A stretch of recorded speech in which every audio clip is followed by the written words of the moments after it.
HOA stormed in right after I moved in, demanding my lake. Too bad I own every dock they use. The lake property I bought. The lake had been on my bucket list for years. A peaceful retreat. Miles of clear water surrounded by tall pines that whispered in the wind. A private dock at the edge, just enough for my small boat.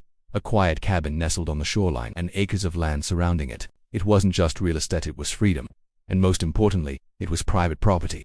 The neighborhood next door, about half a mile away, a large luxury neighborhood had been built. Perfect streets, identical houses with matching fences. And of course a very active HOA. Residents loved the lake. At least they thought they did. They didn't realize that their community lake was actually part of my property. Moving in on moving day, I unloaded the truck. Cabinets, furniture, boat gear, the dock equipment. Everything was set up perfectly. The water was calm. The sun reflected off the lake. It was paradise. And I had zero intention of sharing it with anyone. The first visit within days, a black SUV arrived at my gate. Karen, the infamous HOA board member, stepped out, clipboard in hand. She marched toward me, confident and loud. "This lake is for the community," she declared. I raised an eyebrow. "My lake?" I asked. "You mean the lake I just purchased?" Karen ignored the question. She pointed toward the shoreline. "You'll need to provide access for residents." The absurd demands. Karen began listing her demands. Community events on my dock. Permission for HOA residents to fish whenever they like. Kayak storage for all neighborhood families. She spoke like the property belonged to her. I stayed calm. I explained clearly, this is private property. The docks, the shoreline, and the water access are all mine. Karen's face turned red. Neighbors started gathering. Word spread fast. Some HOA residents arrived. Curious. "Is this true?" one asked. "Yes," I said, pointing toward the dock.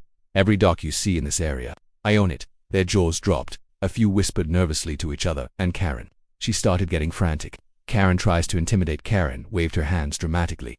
"This is a community lake. You can't just keep us out." I laughed softly. "Actually, I can. And I just did." She stormed closer. Threats began flying. "I'll call the police," she shouted. The police call. Within 20 minutes, a patrol car arrived. 2 officers stepped out.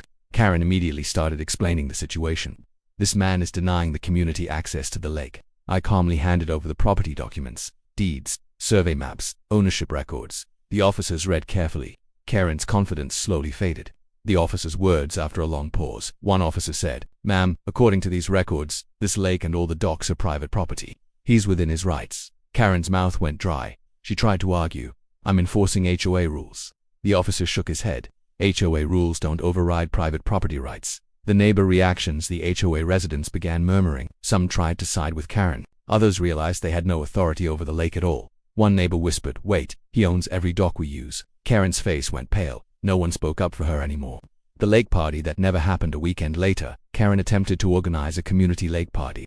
Food trucks, kayaks, boats, music. She expected me to let it happen. But I locked the gate at the property entrance. Signs posted clearly, private property, no trespassing. Over 100 guests showed up. None of them reached the lake. The party canceled instantly. Phones were recording Karen screaming, "I have rights, I have rights." The final showdown. Karen tried calling lawyers, sent emails, threatened fines. I remained calm. Every letter and phone call was met with one fact. I owned the docks, the shoreline, and the lake access. Eventually, even the HOA board members realized they had zero control. Karen became silent. Peace returns after weeks of tension. The lake remained mine, private, quiet, and safe from HOA interference. Karen stopped visiting. Residents respected the boundaries, and I finally enjoyed the serene lake life I had dreamed about. What would you do? If an HOA tried to take control of your private property, would you confront them immediately? Lock gates and post signs, call authorities? Or use legal documents like I did? Comment below and share your experience. And don't forget to write your city and country in the comments. If you enjoyed this story, like the video and subscribe for more unbelievable HOA tales. And I'll see you in the next one.